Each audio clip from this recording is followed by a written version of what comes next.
حضرت بلال حبشی رضی اللہ تعالیٰ عنہ کے ذمہ تھا نبی پاک علیہ السلام کے مہمانوں کی دیکھ بھال۔ ایک یہودی تھا، بلکہ یہودیوں کا عالم تھا۔ اس نے ایک دن حضرت بلال حبشی سے کہا کہ مجھے پتہ چلا ہے کہ آپ حضور کے مہمانوں کے لیے سارے بندوبست کرتے ہیں اور بعض اوقات آپ قرض بھی لیتے ہیں، تو میرے پاس کچھ اضافی پیسے پڑے ہوتے ہیں، مجھ سے قرضہ لے لینا۔ حضرت بلال نے کہا ٹھیک ہے، قرضہ اس سے لے لیا، ایک وعدہ اس کے ساتھ طے ہو گیا۔ سیدنا بلال حبشی رضی اللہ تعالیٰ عنہ نے وہ پیسے لا کے مہمانوں پر خرچ کر دیے۔ ابھی اس وعدے میں نا پیسے لوٹانے میں کچھ دن باقی تھے۔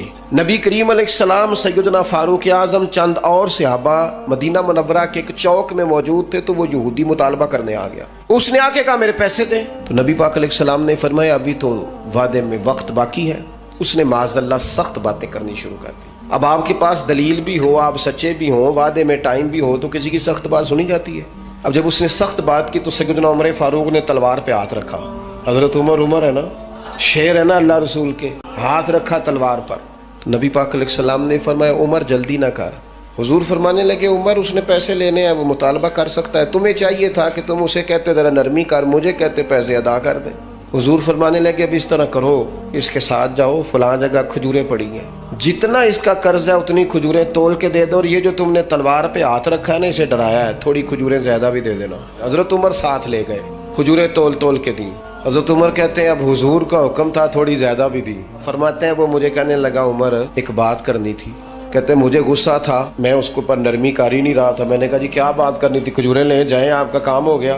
کہتے ہیں وہ کہنے لگا عمر میں یہودیوں کا عالم ہوں، تورات جانتا ہوں، میں نے نا تورات میں آخری نبی اللہ کے محبوب علیہ السلام کی جتنی شانیں پڑھی تھی نا، وہ ساری رسول پاک میں موجود ہے۔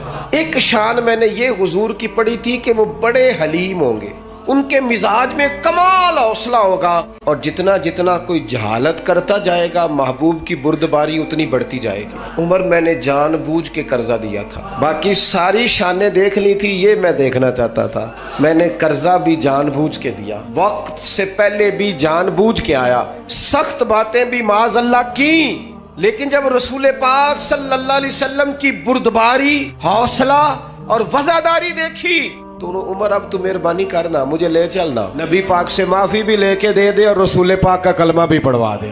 تھوڑا نا مزاج میں بردباری لائیں، حوصلہ لائیں۔ کوئی ضروری ہے ہر سوال کا جواب ہم نہیں دینا ہے؟ نہیں سمجھ آئی بات کی؟ کوئی ضروری ہے کہ جو بندہ جو بات کرے گا ہم اس کی سطح پہ اتریں گے؟ میں تو انہوں پوچھ لینا ہے، کئیاں نو نہیں بھی پوچھی دا۔ میں اکثر دوستوں سے کہتا ہوں ساری عدالتیں خود نہ لگاؤ، ایک عدالت قیامت والے دن بھی تو لگنی ہے نا، کچھ فیصلے اس عدالت پہ بھی چھوڑ دو، کچھ چیزیں اللہ تبارک و تعالیٰ کی بارگاہ پر چھوڑ دو۔